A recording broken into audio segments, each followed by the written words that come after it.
Hello, my friends. Again, this is Adli Abouzeedan in a new lecture within the Universal Inspiration set of lectures. Oh, and this series, the Universal Inspiration series of lectures, is really meant to give just reflection on general themes based on my own experiences in life. But definitely there's also a lot of academic work behind it. I mean, as I told you before, I'm a very intensive reader,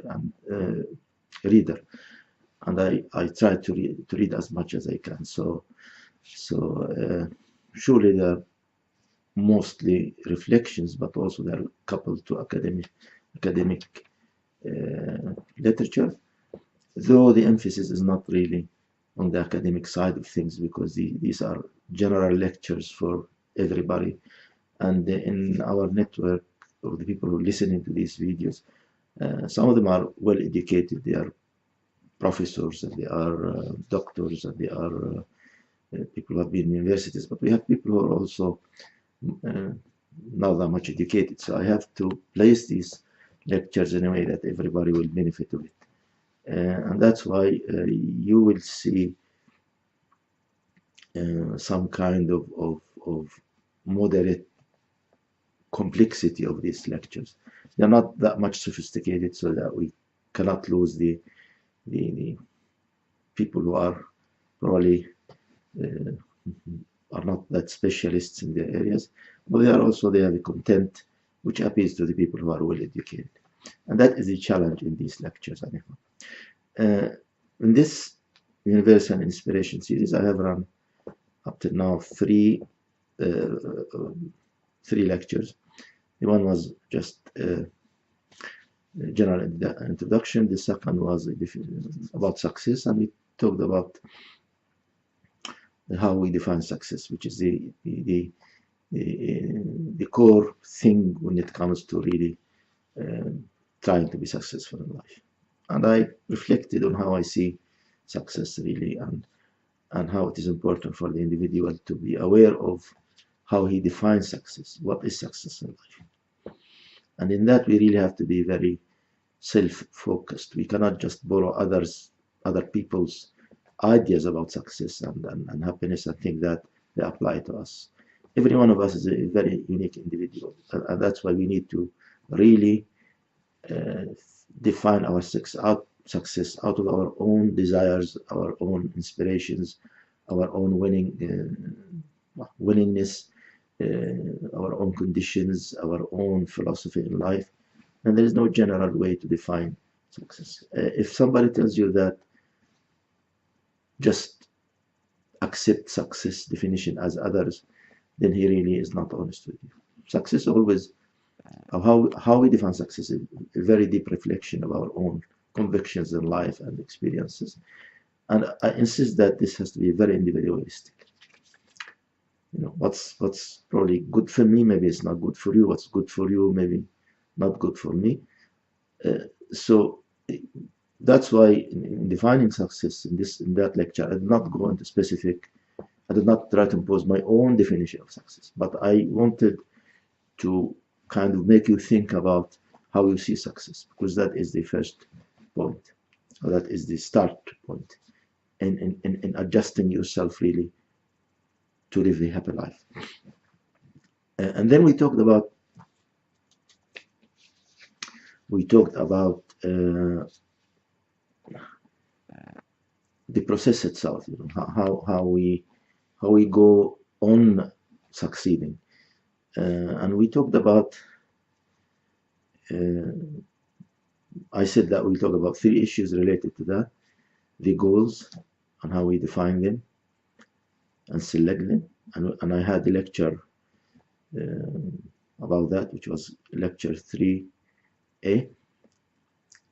And there was also a second part in that lecture where I talked about the strategies, how you do your things, what kind of strategies you use to achieve your goals in life.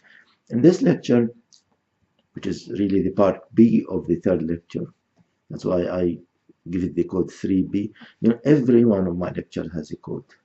And you see that when you go and check the YouTube, you find in the details, you find a code. So you can recognize the different lectures that way. And there's a title. There's a title for the lecture, and there is a code. And both of these information help you kind of arrange the material, because I'm going to recirculate the material, you know, every now and then. We have people coming into the network all the time, so I have to kind of run the older videos. So be aware of this information, because it helps you to understand whether you really, you know, have listened to that lecture or not. So it's not a linear thing. I'm not putting a lecture and then forget it. I'm going to kind of recycle these lectures all the time, and then I add, and hopefully we'll be able to achieve something there. When it comes to implementation, which is the third important issue, I'm going to address a couple of things. As I said before, when we talked about goals, we talked about how we define our goals, what are the characteristics of good goals, and then we talked about what kind of strategies we can choose to implement these goals, and I gave you some hints of what is a good strategy or wise strategy or sound strategy. Now, once you define your goals, you set your strategies. Now you go to the implementation. So if you succeeded in choosing your goals, that's great. But you have to have also good strategies. If you choose good goals and then you have good strategies, you come to the third issue, which is implementing. And if you don't implement rightly, it doesn't make difference if you have good goals and good strategies when it comes to the implementation, because implementation is very good. And I will reflect on a lot of historical and there's a lot of huge material of historical value to assist these things I'm saying. And it's amazing, because at the early stage of my life, I really did read a lot about I think the amount of books I read, for example, about the Second World War is huge, and all of it are of a military nature, strategic nature. I never really, I thought I would never use it, but it's a wealth of information now when I talk about strategies, because there is lots of lessons we can learn from the successes and failures of the different parties who were engaged in in that big event. It's a huge thing. And it impacted the modern life the last 70, 80 years. But I will also look at older examples from history. And when I choose my examples, I try to use different examples. Some of them are related to military issues, others, because there's a lot of lessons to learn. Then some of it are related to politics, economics, business. And some of them are very, individual stories or like personal stories, and some of them are like at a more of a collective level. Some of them are my own experiences, and some of these lessons are derived from other people's experiences. And I have a philosophy when it comes to these lectures, because I'm not using a lot. This is not academic lectures. I'm not going to sit down and give you all the references of the material I'm using. That would be first would be impractical, and it will consume the lecture.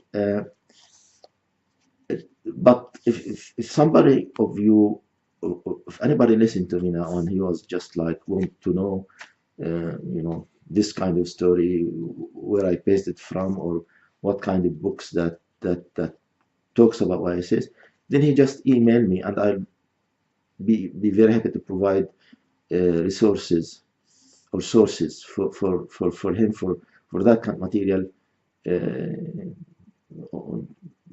directly on his email, and that would be far more practical than to kind of stop and try to connect what I'm saying to references, because that would be not practical. That will make the lecture very hard, really. So trust me, trust my, I hope you trust my honesty in what I'm saying. And you can all the time come back and tell, demand or ask me for specific material. If it is, something historical.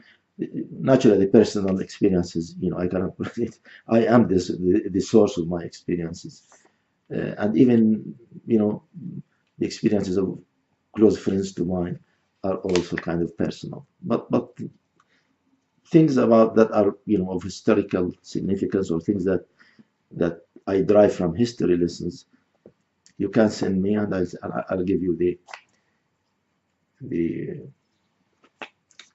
the source. And I hope in the future I would have the time to kind of write these things on paper. Then I'll be able to kind of list the books I'm using and the readings I'm doing. We're going to talk about 5 issues related to implementation. I'll list them now, and I'll go then with you and try to kind of cover each of them.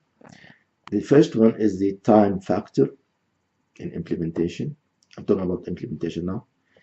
The second is resilience and determination. The third is flexibility. The fourth is stage-wise implementation. And the fifth is the control of resources.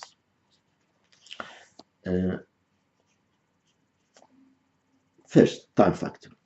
Now, I talked about time factor when I was addressing the planning stage.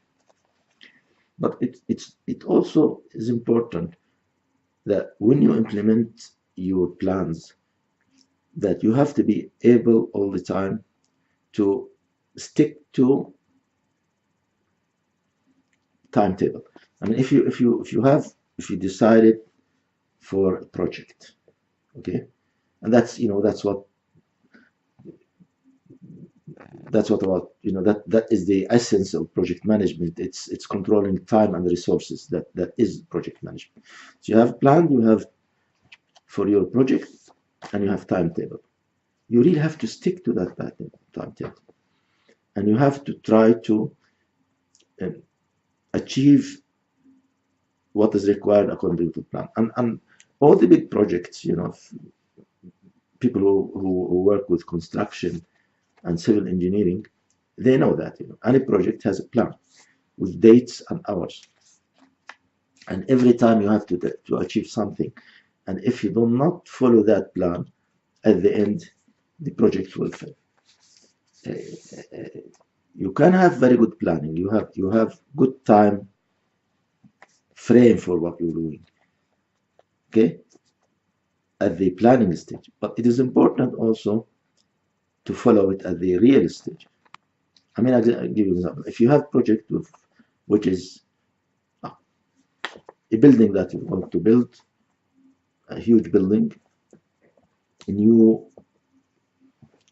world accomplishment. You want to build the tallest building in the world in your city, for example.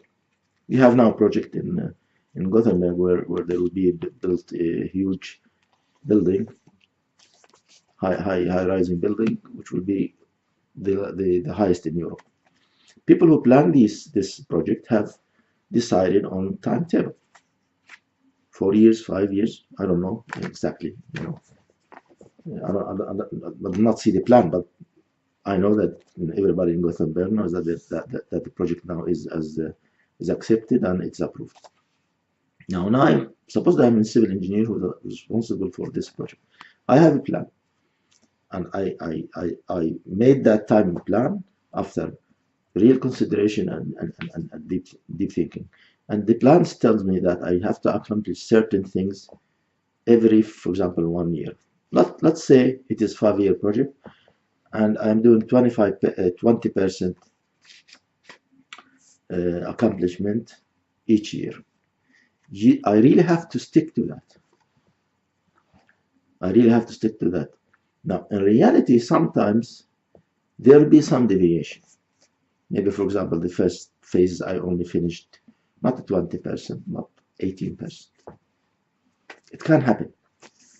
And it's also related to the budget. Maybe the budget was planned that I consumed 20% the first year, but I consumed more or less. The thing which is very important that these variations when it comes to time, I'm talking now about time factor. We'll talk about resources in the last element. It is important that the deviation from your plan has to be as minimum as possible. So if you plan to achieve 20% the first year of this huge building or this building project, the deviation has to be reasonable. I mean, you can deviate maybe 1%, 2%. But let's say that you deviated 50%, which means that you have accomplished only 10% of your plan for the first year. This is a disaster. And it will affect a lot your time planning and affect your resource planning. You really have to be very aware of the time issue when it comes to implementation. And delays happens in project. You know, there is a single project which is really done exactly on table. The difference is that the deviation between successful project is the time deviation is limited. Maybe the whole project extends maybe 1 month, 2 months, 3 months. But if the time doubled, for example, from 5 years to 10 years, then it is total failure. And there's a lot of costs related to that. And even if you finished, even if you built that building, but you really did not implement your original plan to the right, you know, into the right conclusion. And the good engineers or the good project managers in general, you know, are able to hold the timetable and control it very well. And that's why the companies who hire project managers, for example, for their projects, they seek this type of people. That's why project manager has a lot of stresses on him or her, so that he keep within the constraints of time which are required. And every you know, these are very minor details. Every project has its own time constraints. That's, you know, that's an example of how time factor is very important.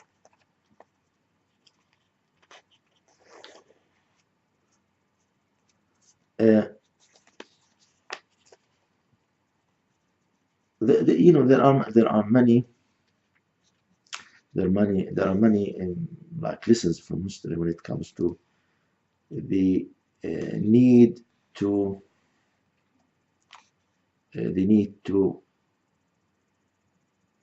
work within the time constraints that you have.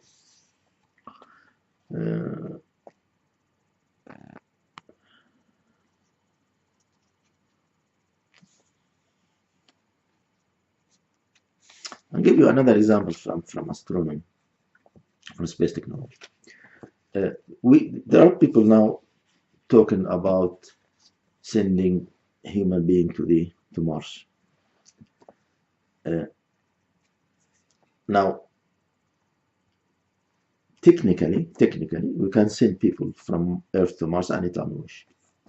But there is a time window, that make Mars as close, the distance between Earth and Mars gets so much, goes into a minimum value, or you know, the distance become at its minimum at certain period. I think it's every 2 years, and that opens a window for us if you want to send people to Mars. Now we can do it anytime, but when we do it within this, when Mars is as closest as possible to the Earth, we save a lot of money and we save a lot of time when it comes to journey. And the people who are planning in these, you know, planning the missions to Mars, they always plan it within that framework to utilize the minimum amount of time to get to Mars. Now, if suppose that you are planning a mission, let's say a human mission to Mars, you really have to be able. And now you plan it at certain at certain time, you know, at certain year. You have all the time to to be able to implement your original plan. So at the time when you launch your rocket or the machine that you're going to send to Mars, that the launching time is within the framework that you have planned. If you fail to be ready by that time, you will miss that chance. You will miss this chance where Earth and Mars are the closest. Uh, so, and the same thing when, you know, the same thing about even planning our own life. Uh, a lot of people don't understand that if you want to achieve your goals in life, you really have to be time aware. You have to have a time awareness, uh, both at the planning stage but at the implementation. I mean, if you want to really achieve, for example, good education, uh, though you can always come anytime and do your education, definitely, but there is constraints on you. You really have to be doing it in within certain time frames. You know, for example, you plan for yourself first that finish a good high school, and then you go and finish a bachelor degree, and then you go a master degree, and then you do a doctor degree, and then you be professor. So all these stages has time frames, and you cannot be loose on that. You cannot. I mean, for example, if you want to do your bachelor degree, the normal things about, you know, I talk about bachelor, say 4 years. Now, maybe for some circumstances, probably there will be some delays, but these delays has to be within a reasonable percentage of the amount designed. I mean, if you want to do it within 4 years, if you kind of did it in 4.5 years, it's still okay. 5 years still okay. But if you did your bachelor degree instead 4 years, you did it in 8 years, for example. You finished after 8 years. That will affect all your plan for your education. And that control on time is very important. It's really very important. And you cannot just let time goes by, because it is a fact. You know, we are, as humans, we are mortals. I mean, everybody of us live a certain number of years, and then he died. His life finishes, and that put limitations on how much we can really like play around. We really have to be aware of what we're doing in those number of years, and we really have to be able to have time control. And the greatest people in the world who did huge things had that time control and time urgency in planning and in implementation. One of the greatest military figures in the world was Alexander the Great. The amazing thing about Alexander the Great, that when you read his life, he started very early, and he accomplished a lot within a very short time. And when he died, he did not live 70 years or 80 years or 90 years.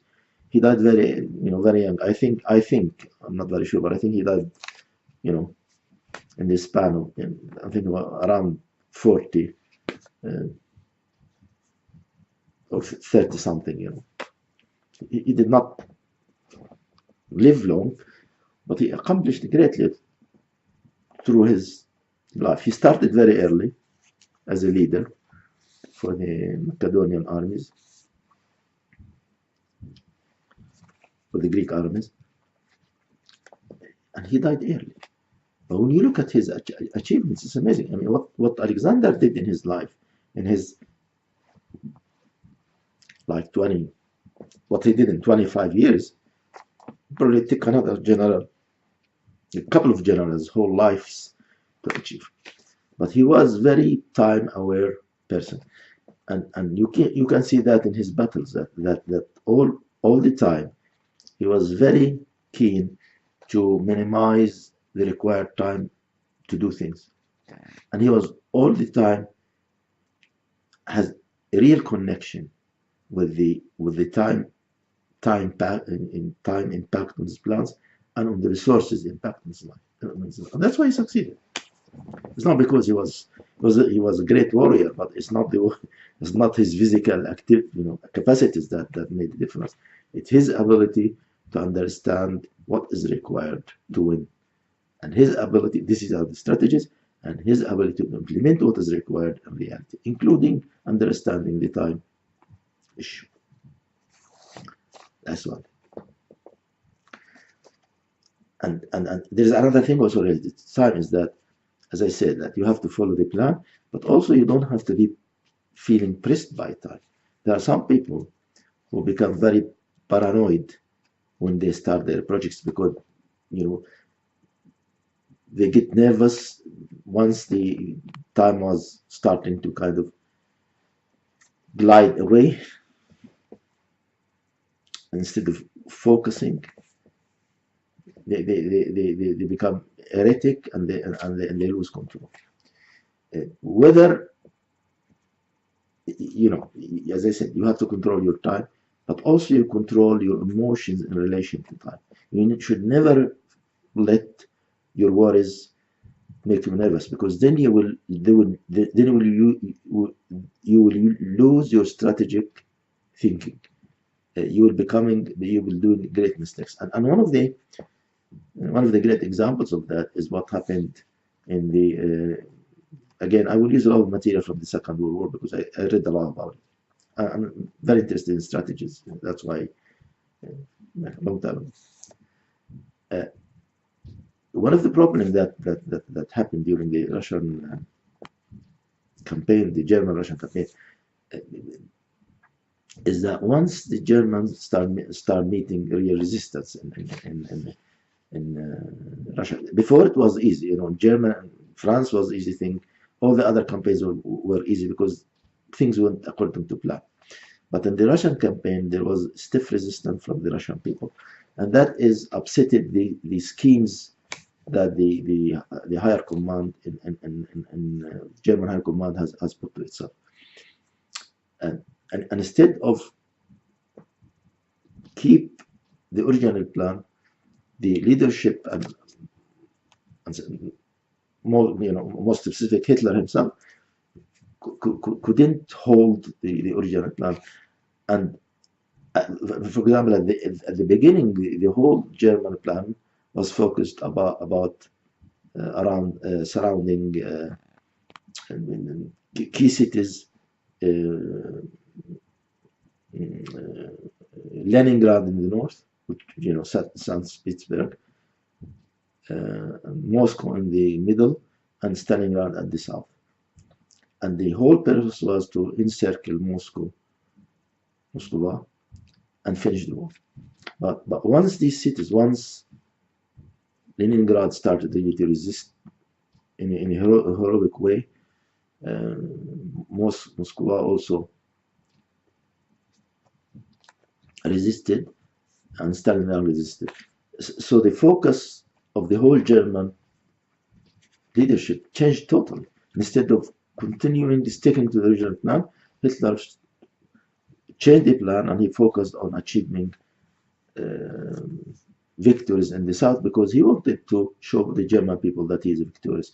He was not sticking to the original planning at the strategic level. He got nervous. He got so much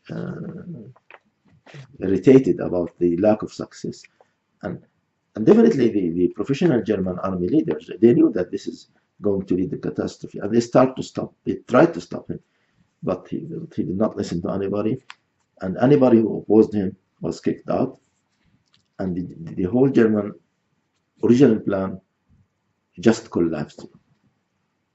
And that's one of the reasons why that led to the disasters that hit the German army in the Russian campaign. So time factor is important.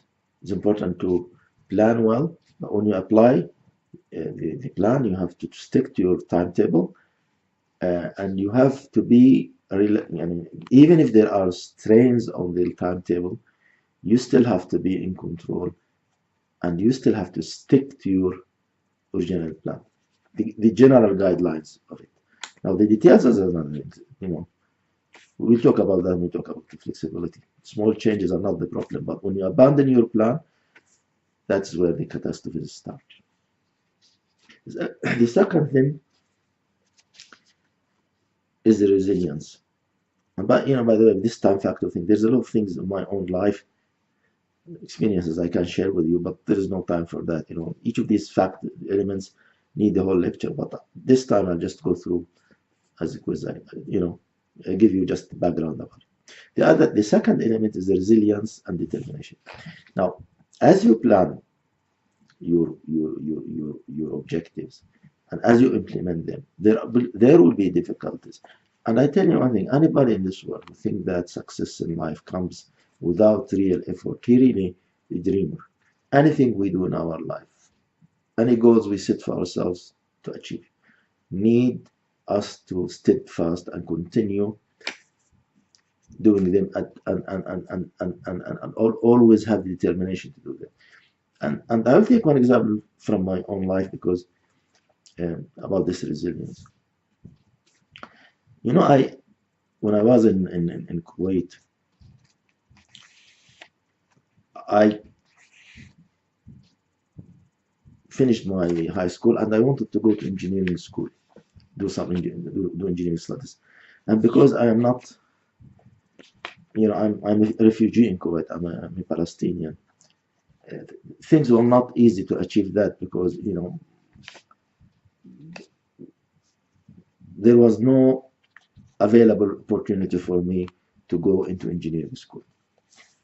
And I had to accept to study in Kuwait, do a bachelor degree in Kuwait in science.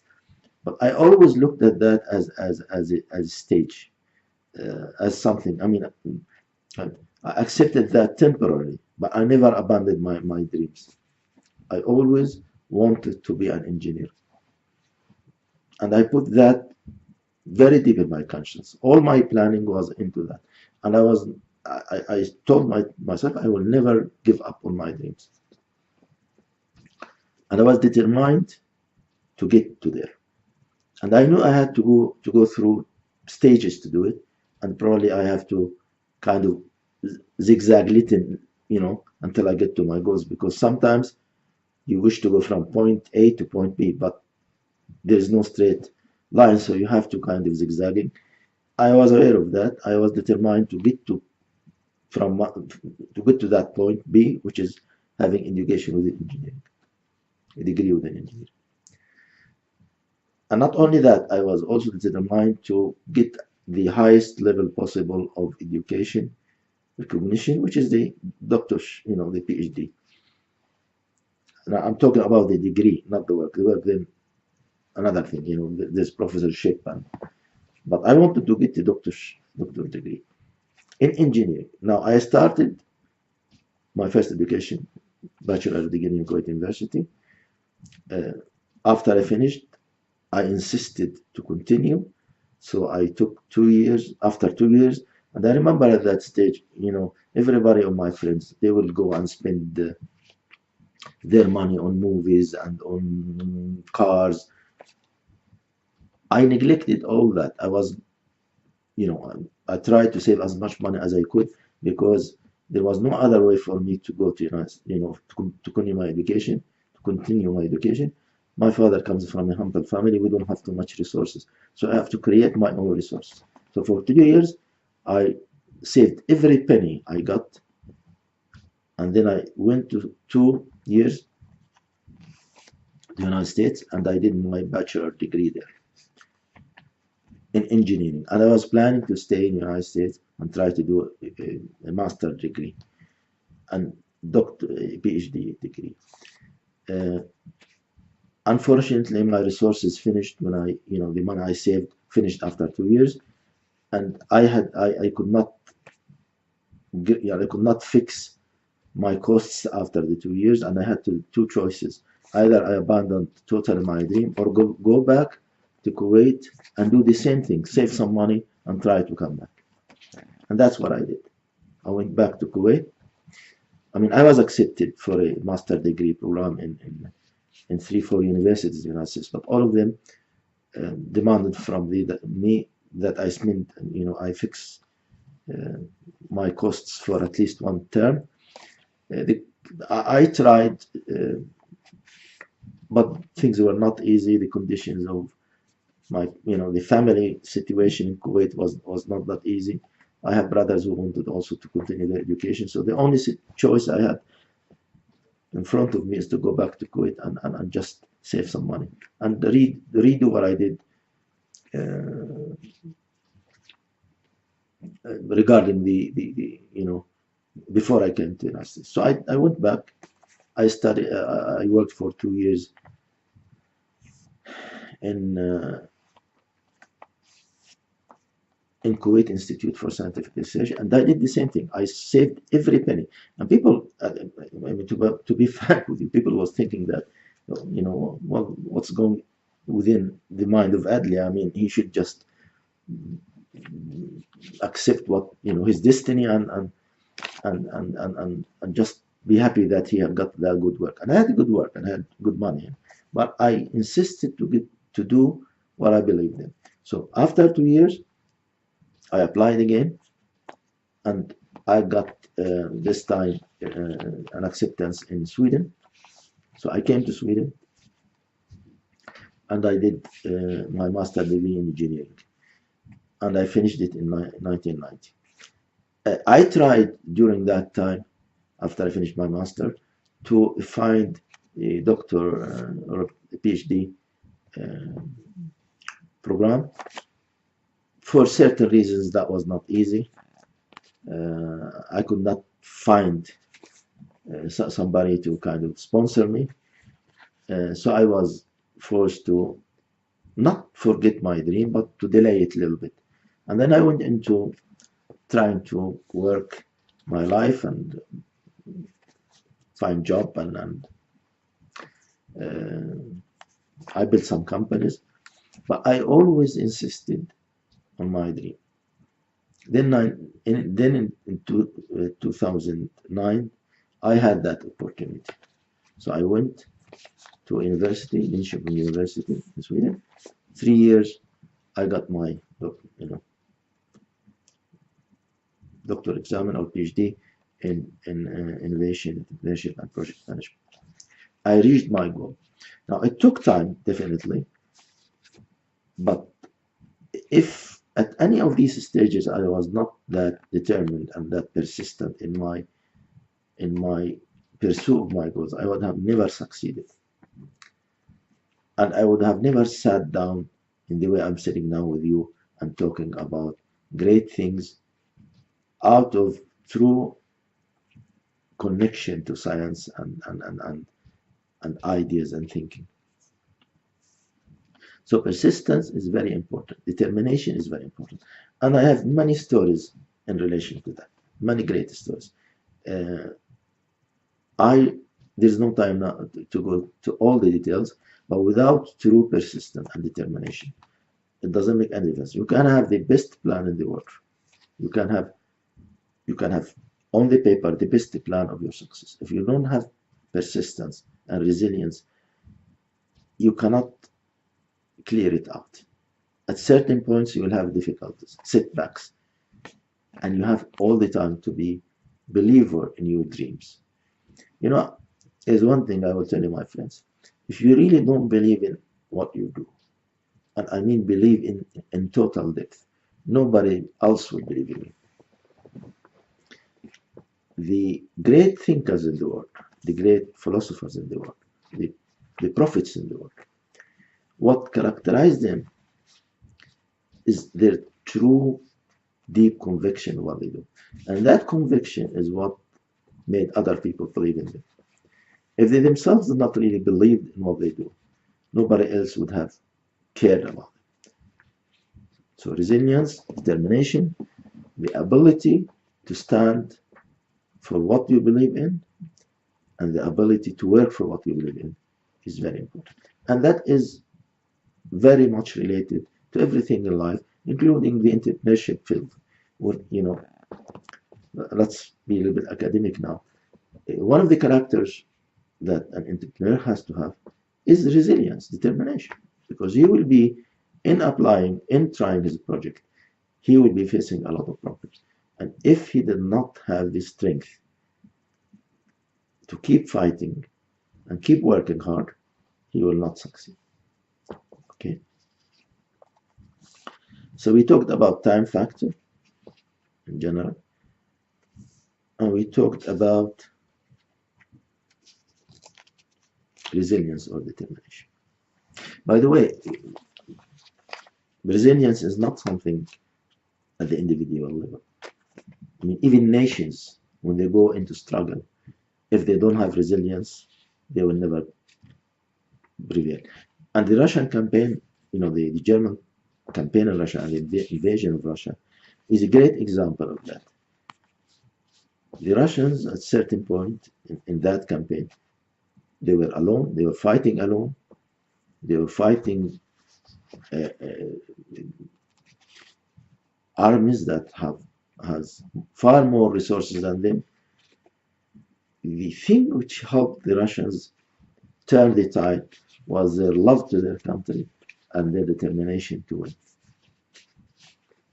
And that thing, the Germans totally underestimated, because, and that is the danger of these racial theories, because the Germans did not understand that as a human beings, we all are capable of doing great things. And this undermining and this belief that the Russian or the Slavic nations are inferior to the German race was so stupid, and it was so immoral, it was so stupid, and it was so crazy, because when it came to reality, when the Russians were tested, they proved themselves to be a really superior race. If we talk about races, now I don't believe in races. I believe every human being is able to fight once the conditions. If you take any human being, from which race in the world or which nation in the world, and put him in the corner, he will fight. And any nation, and that's a lesson for those people who really think that force and power is the only thing. No, there isn't a single, the 100% factor in victory is the human being. History is full of situations where great armies faced far less number of people, but because of their resilience, because of their love to their country, they fought and they won. And I give you two short examples from the Middle East. The way the Israelis defeated in 1967 a number of people, the Arabs, who are far more equipped. They were far more equipped and they were far more in numbers. But the Israeli, the small nation of Israel, defeated far more larger number of people. But on the other side, and this is a good example to understand for the Israeli leadership itself, is that today, when one look at the television and see how the Palestinians, I'm talking about the civil population, I'm not talking about, I don't at all believe in violence, and I don't at all believe in using violence in solving any problem. But I'm talking about the resilience and determination of young kids, men and women, who face the might of the Israeli army naked. They don't have any means to tackle the situation, but they insist in this confrontation, although they know that out of materialistic thinking, out of the material, they are totally disadvantaged. What drives them is really a deep conviction, and that's what happened. And I believe that this spirit at the end will prevail. And what I mean when I say it will prevail, I mean that the Palestinians will at the end somehow they get the rights. Now, what are these rights? How you define them? This is a political issue. I'm not willing to go into it because I'm most concerned of the human conditions. The Israelis and the Israeli nation showed great resilience and determination when they were at risk in 48 at the start of the establishment of the Israel, during the Jamal Abdel Nasser period, 56, 67, and they established themselves and they became a great nation in the region. Excuse me. But my advice to the Israeli leader is that don't underestimate the resilience and determination of the Palestinian people. They are in the same situation in which you were in 1948, and they will never give up on what they believe in. Now, I personally hope that the two great nations, I really believe both of those people are really great people. I believe the Israelis is a great nation, and I'm not shy to say it, and I say it frankly. But also, I believe that Palestinian people have shown great resilience through all these years, and they stood alone while their Arab brothers are just looking at them, and they won the respect of the whole world because they were few in numbers and resourceless. Because of their human dignity, they stand against the might of the Israeli army. And that's give me hope really for peace, because peace always happens between great people, great nations. And my feeling is that I know that the Israelis in depth, many of the Israelis, and I meet Israeli people and I talk with them sometimes. Many of the noble Israeli people know that the Palestinians are great people, and they admire their persistence and determination, and they want peace. And I know for sure that there are many Palestinian people who really admire the resilience and determination of the Israeli people, and they want peace. So I am very, very hopeful, and I am very optimistic when it comes to the future in that region. And I'm very sure there will be someday when both the Palestinians and the Israelis will find a way to solve this situation, because both of them are a kind of people who really not giving to external pressure. They believe very strongly in their history and their value, and both of them at the end will find a common ground.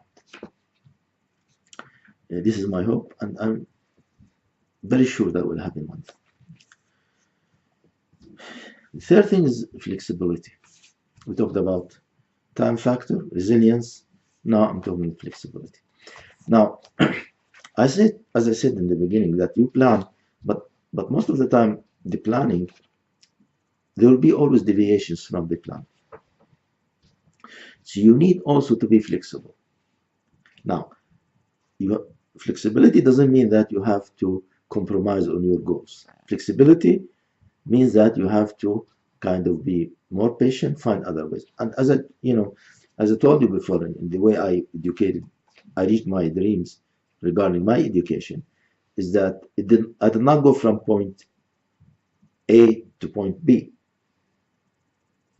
There was no straight line where I went from A to B when it comes to education.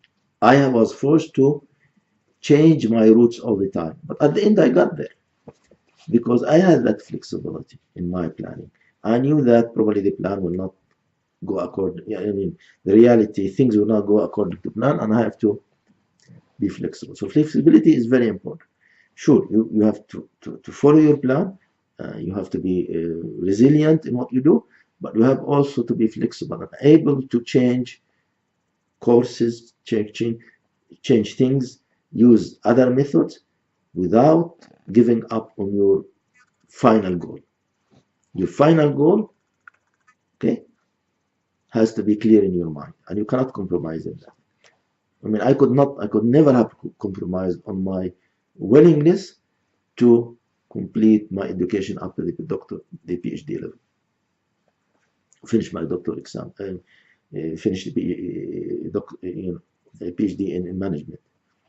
I mean, I have a PhD in innovation, entrepreneurship, and project management. It took me many years, and there was many turns, U-turns in that. And I'm not, I mean, I wish that I did not have to do all that, but I had to do it in order to reach my goals. The important thing is that I never gave up on my goals, and I reached what I wanted. That's why I say always I'm very hopeful and very optimistic in the possibilities for the Palestinians and Israelis to find the way to live together. Because if both of the two nations are really determined about having peace at the end, they will reach there. And there will be a lot of U-turns. There will be a lot of ups and downs. And at the current period, I'm talking about at the end of December 2017, end of December 2017, we are at these low points in the relationship between the Palestinians and the Israelis. But I think that is temporary. I think it will end, regardless of the issues.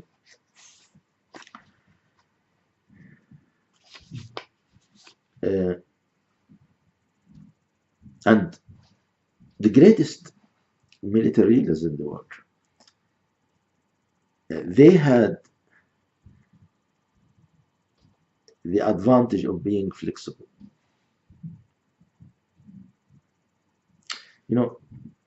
True leaders, whether they're in military or business, they always are able to adapt and change without losing the final goal. I give you again example from history, and I will take again the Second World War II because there is strategic things about it, and you can find it in other areas. But I'm trying just to give you examples. When the German armies started the Barbarossa operation, which is the invasion of Russia, the number of the German armored forces and their allies were huge. I think it's there was roughly about 3 million, 2 to 3 million German soldiers and their allies that went into the Russian into Russia. And the Stalin and the Russian high command, they tried to stop as they could, but they understood that this is very huge. And there was no way to stop all this flood of machines and men. So they had two choices. Either to stay fast and fight for every inch and every meter of the Russian land, of the countryside, and in that process they will be annihilated, they will be encircled, and they will lose millions of people. Or be flexible and use the advantage they have. One of the things that helped Russia through history is that Russia is a huge country.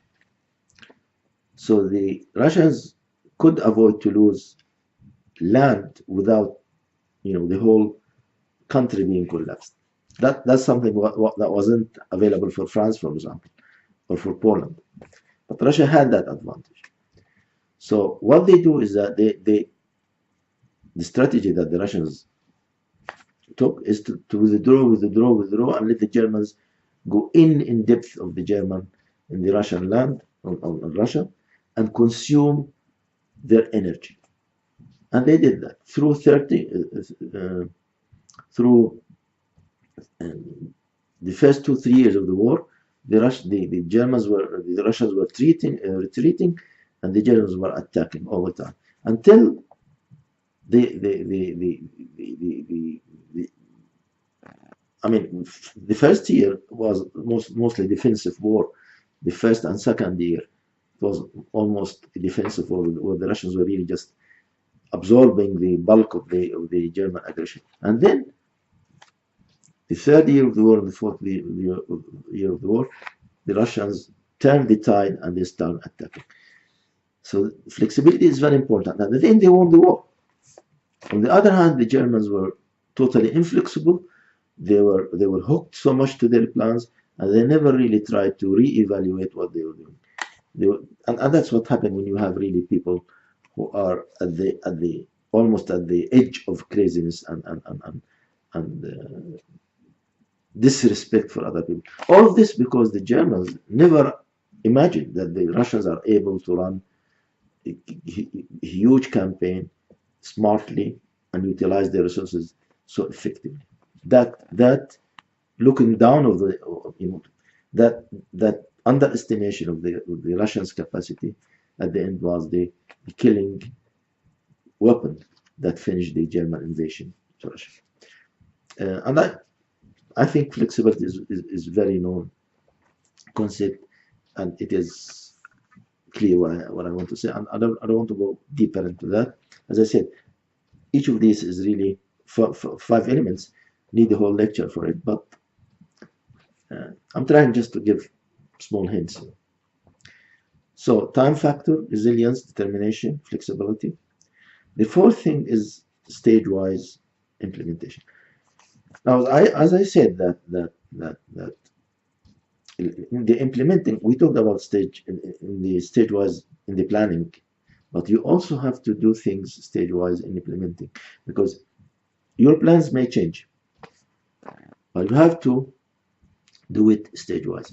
One time, one person told me, he was critical a little bit of the way things went in my life, and says, Adli, why you did that? I mean, you could have just tried to go from A to B. I mean, you could have refused to go into Kuwait University and instead insisted on starting your engineering degree. The problem is that that option was not available for me. I had two options: either to go in my journey stage-wise, or forget about the goals. And I did not want to forget about the goals. The problem with the people who are not flexible is that when reaching their goals that demand some stage-wise thinking, they cannot handle it. And I can give you some examples from my own life here in Sweden. We have a lot of people, migrants, who come to this country. Some of them, they had a false thinking that they can reach their goals within one stage thinking. I mean, one guy was telling me that I am here 2 years, I will get the Swedish passport, Swedish nationality. I told him that will not happen. In reality, you cannot do it this way, because there are stages in the process, and each stage leads to the other stage. You have first to focus on getting the residency in the country, get yourself a legal status in the country, and then you have to apply for permanent residency, and then probably you will apply for Swedish passport or Swedish nationality. He had a false thinking that he can cross all these stages once. And I told him this is unrealistic thinking. I mean, it is good to be a dreamer. It's good to have great goals in life. And to dream is very great. But dreaming while you are doing things to the point where you lose contact with reality is very dangerous. You dream to define your final goals, but in the process, you may be forced to do things stepwise. And anybody who doesn't have that capacity in implementation and accept that things cannot be done once will have really great problem, because his inability to accept that will break him. And I know cases in this country. I lived 33 years now in Sweden. I know cases of young people who have been in their country living easy going life. They were sons of big sheikhs, or their fathers were rich, so life were easy for them. They came to Sweden, and they had to adjust to the Swedish system, which has far higher demands than their original scientists. And they failed at the end because they could not adapt to that. They could not understand that achieving their goals required that they be humble, and that they should work their way stepwise. So it is very important.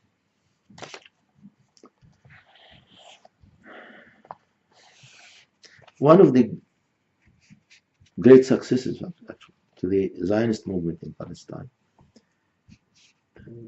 and before that, it is, and you know, that's one of the reasons why Israel has succeeded all the time in implementing and in getting the goals of the Jewish people in Israel to be achieved, because there is this stage-wide thinking, not only at the strategic level, even at the implementation. I mean, if you study the history of Zionist movement, it went through stage, and every stage was well thought of, and in the implementation, it was implemented right. The failure of the Arab people, on the other hand, is because they really don't know what they want. And with that, I agree with the Israeli politician. They said the Arabs don't know what they want.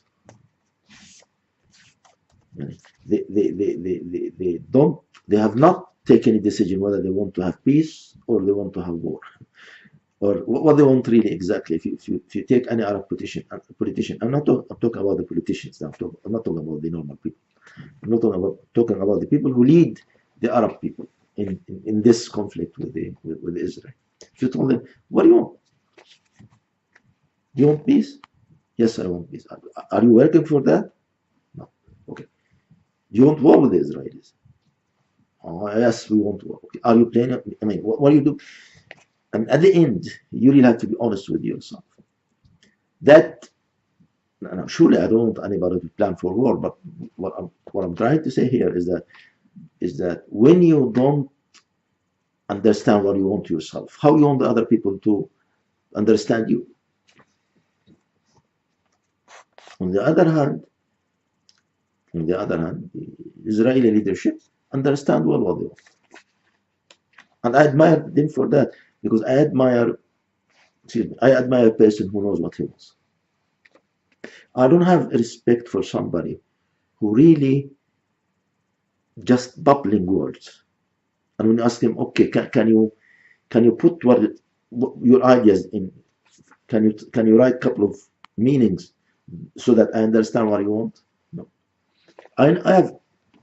Let's forget about the Palestinian-Israeli conflict. Let's talk about, normal things. Sometimes people comes and tell me, Adli, we want to achieve things in life. This is okay. What do you want?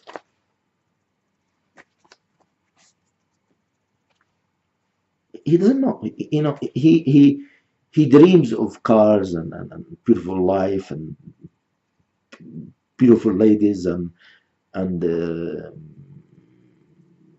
luxurious life. But what is his plan? What is his goal? Goals first. Not clear.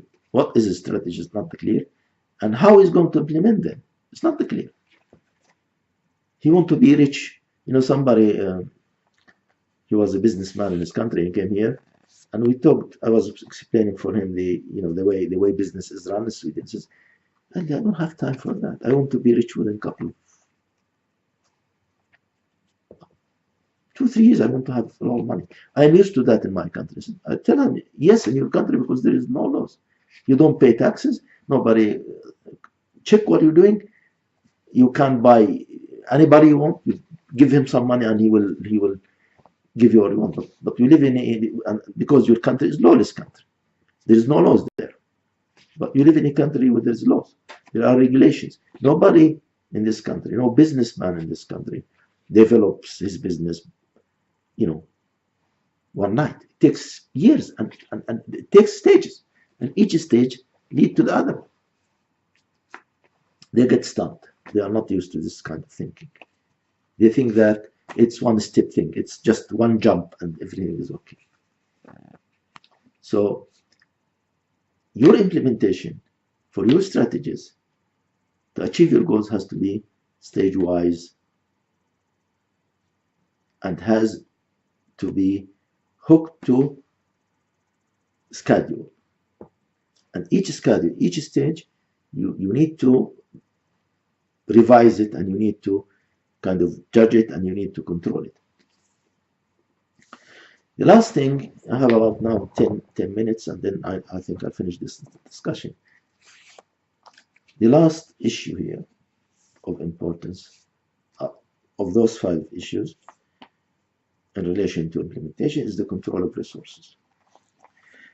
Remember when I talked about planning strategies, you said that you have to plan your resources, both time resources, your money resources, your work power resources. You cannot, you know, any project has, at least the ones, you know, run in Sweden, for example. Gothenburg now is a growing city, and we are having great things in this city. We are building huge things. The city is really expanding. Now, for each of these projects, there is a budget, okay, and there are percentage. There is a reserve for each project. So the project, if the project is 100 million Swedish crown, probably you put 10 million crown as a reserve. There are time constraints in that. You plan for doing this in 5 years. You know how many people are going to be into that project. When you run your project, you have all the time to be aware of how much you're consuming your resources, how much money are you using, how much money you are absorbing in the project. What is the time issue now? Without a successful control on resources, you really will fail, because if you let yourself loose in your in expending, both money-wise and other resources, the project will fail. And I give you example, one of the best-known examples in the world of how projects that are not controlled, if you don't have control on the financial resources or the time resources, you will end up really in a disaster. And everybody knows about this story, so I'll narrate it. I try to kind of learn from it. The Burj Khalifa in Dubai, which is now the largest or the highest building in the world. If you follow the story of how that project was done, it's crazy. It reflects this bad management thinking. The people who managed that project, they had total, I don't know whether they were aware of the problems or not, but at the paper, at least on the paper, it seems very well. We will build this high building, largest in the world, right? So the goal was clear. There's no problem with the goal. The strategy was clear. We will build it within 5 years, and we have these resources. The thing which is amazing is that when it came to implementation, I don't know what happened, because it seems to me that those people were building not from, the resources they had, they were not there. They were imagined resources. They thought that they will pull it out. But on what base, I don't know. You don't go start project that huge if you don't secure your financial resources. And it seems to me that those people thought that we will build get money, build, and then wait, build and wait. What happened is that after, when they were the final phases of the project, they discovered suddenly that all their money were drained.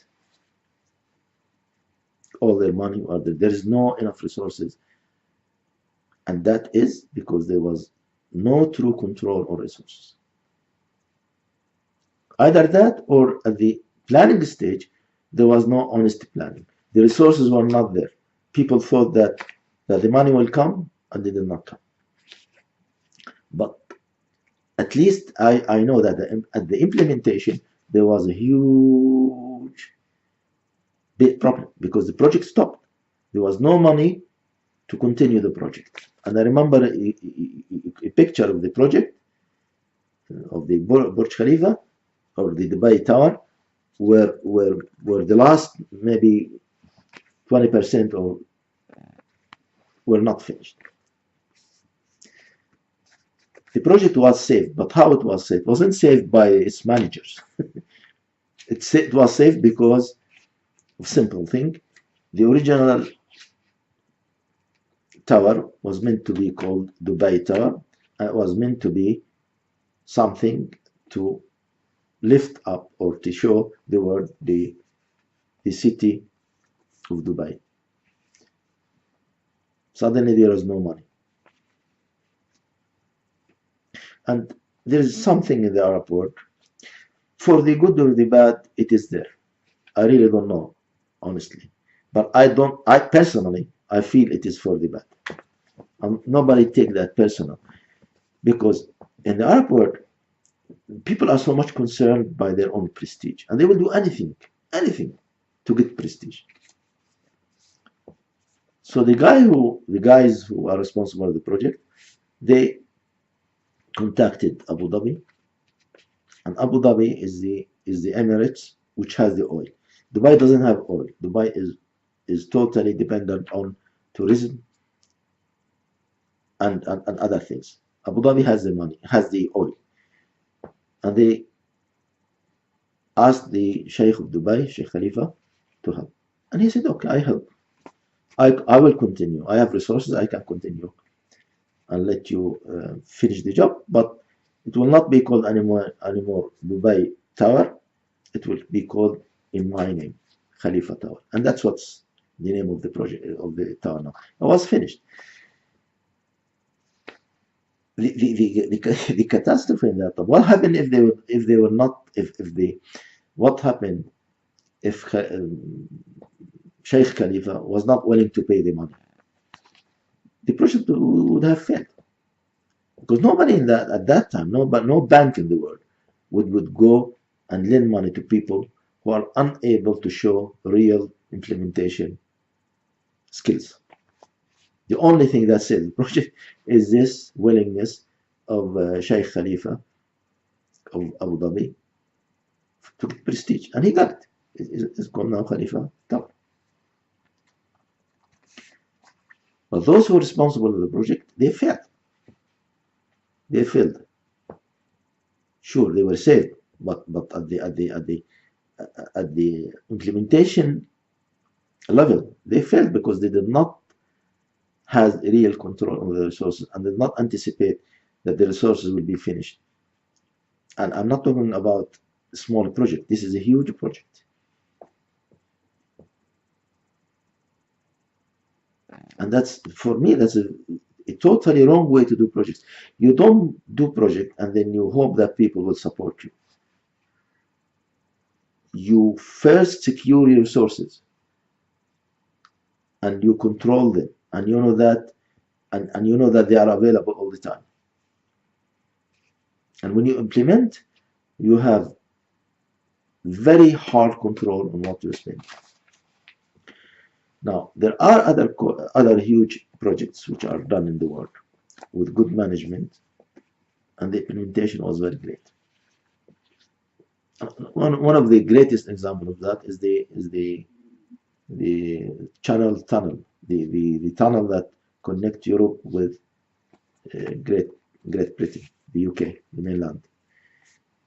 It's a huge project. It was one of the mega projects in the world. Took 10 years to do, It was finished on time and it was finished on budget. The planned budget anyhow. In Sweden, we have great, I mean, I personally witnessed that almost all the projects that I heard of that were done in Sweden, they never really had, they always done within the frame of time and resources. There are some deviations, definitely. And there are some exceptions, there are some exceptions. I mean, I don't mean that there is no projects in Sweden which became troublesome.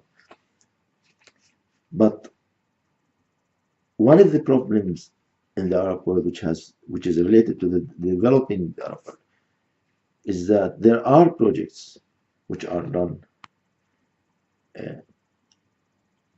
and they really get into total failure. One of the projects, one of my friends in Egypt, who worked with who knew about the Tushka project, the Tushka channel that was meant to take water from the high dam in Aswan and convert part of the western Egyptian desert to fertile land. I mean, the things he was telling me how the project was planned and how it was implemented. It was unprofessional, and the least you can say it was unprofessional. And there are even more recent examples of projects that are done in some Arab countries, which is, they are not well studied. The goals are not clear. Why the one want that? And if the goals are clear, then the strategies are wrong. And if the strategies are wrong, are good, you have problem at the implementation level. So any project to succeed, any goals and any project to succeed, whether a personal project or something related to nation, you have to have the three elements functioning well. You have to have the goals well chosen, well defined. The planning has to be well done, well defined, very deep. And the implementation, when you implement, then you do it within the right constraints that you put to yourself. Now, with this, I feel that the second lecture, which is part A, 3A, 3B, achieved its goals.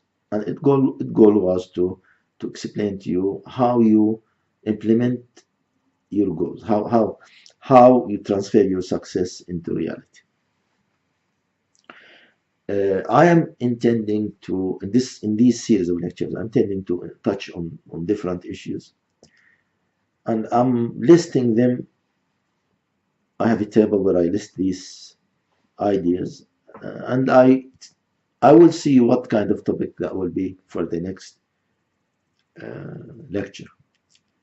And as I said before, the way these lectures are functioning is that I will add new lectures from time to time, but then I will redo the whole set of lectures, because there are always, all the time, you have people coming into this web page, Universal Inspirations, and I want them to be able to listen to the earlier lectures. So for you who have been for a while here and they listen again to these lectures, they don't have to listen if they don't want to. And to help them somehow organize that, I always write the title of the lecture. When you open the YouTube, you will find information about each lecture. You have the title, and each lecture had a code. By looking at the code, you will know that whether this is a new lecture or old lecture. I'm very happy because the Universal Inspirations page is developing. We're getting more people to follow the page, and if you have anything in relation to these issues, don't hesitate to communicate with me. And you can even, if you want, you can post it.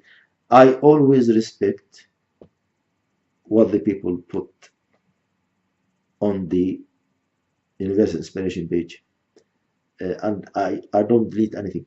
The only time I deleted, and I'm not talking about the Universal Inspirations only, the only time I deleted anything which is posted on my Facebook page is when it is contradicts the general principles that we should abide with.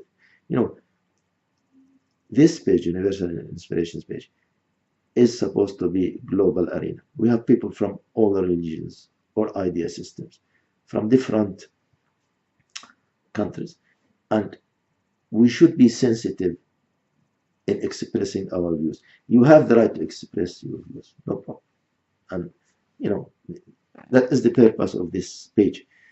But we have to be aware of the sensitivities, and we have to understand that anything that is put there, which I feel personally that is kind of stepping on other people's feelings, or humiliating other people, or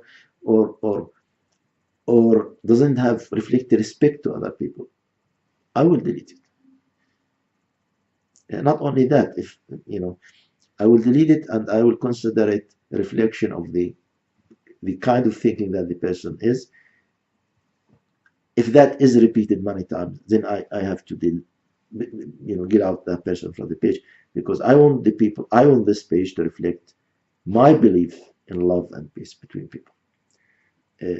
I see all people as equals. I see all people as my own friends on the Facebook. I value everybody of you, and I want that to be reflected in our relationship. Scientific discussions, coming with facts, educating us, educating your friends on the page is great, and you're welcome to do it. But come with facts, come with real things. Avoid two things. Avoid reflecting on bad emotions, and avoid putting false news. Today, one of the problems, and I have this problem, Lini, with other pages within the Facebook group that I have. There are a lot of false information that are spread on the Facebook, and we have to be aware of that. And also, you cannot, one of the things which is, it did happen a couple of days ago, you cannot take a very strange opinion of an individual and you say, look at, what those people do. I give you an example. There are people who are racists in the world. Now, if an American racist put a hate speech on the internet, nobody, I will not allow for an Arab or a Muslim to come and quote that hate speech and put it on the page and tell the other people, look at the Americans, they are racists. That's not true. This is an individual who is in need of help. He is sick. He needs help. He is not the representative of the American people. And this is dishonest and unscientific. But the same thing goes for the other side. If you hear somebody who call himself Muhammad put very bad or talking badly on the internet about our beloved Christians and Jews brothers, and you put that and tell me, okay, look at what the Muslims think. That's not how the Muslims do things. This is an individual who is sick. Putting him and trying to insist that he represents us as Muslims is unfair to us. So anytime, any news, there is a huge difference if somebody was like the president of Israel or the president of the Palestinians or the president of Egypt say something because he represents his people. Sure, I can understand that. But to pick on some people who are living in the corner in a hidden place somewhere in the United States or in Canada or Russia, and take what he says as a representative of those people is totally unscientific, it's unworthy of respect, and it really reflects a, a lack of objectivity. It reflects a lack of objectivity because and I am a person who is scientist. I'm trained to be a scientist. I don't like false information. I don't like information which is not representative of the ideas of people. Other than that, you are welcome.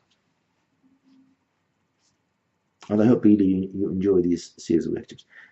My friends, brothers and sisters, with that, I think this lecture has reached its goal, and I hope that you enjoy this. And this is all the time.